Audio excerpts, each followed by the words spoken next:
Well, you know what else happens in the fall. We are counting down the days to the November midterm. And right now, there are 76 days until America heads to the polls. Florida Democrats are facing a stiff test after redistricting changes as Trump-backed candidates put the president's influence to the test. NBC's Tracy Wilkins has the latest from Washington. Tuesday's primaries set the stage as the GOP fights to hold its majority in the House and Senate, and Democrats hope to flip seats in November.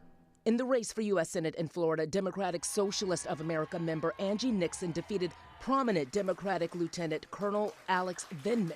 Another win for the growing progressive wing of the Democratic Party. We have proved that everyday people are more powerful than the corporations and billionaires.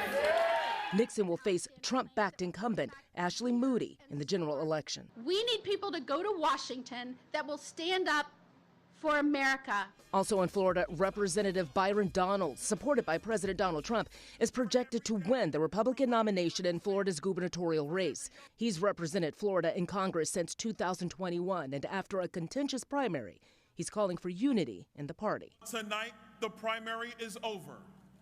Tonight, we put aside our differences. Donalds is expected to face projected Democratic winner David Jolly in November.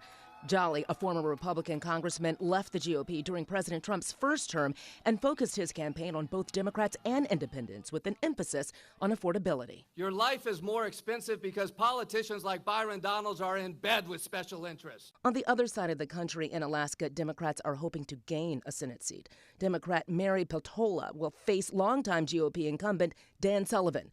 But with the state's top 4 primary candidates heading to the general, there could be another Dan Sullivan running as a Republican in that race as well. A former teacher, Dan J. Sullivan. This fake Dan Sullivan guy is not in it to win it. In Washington, Tracy Wilkins, NBC News.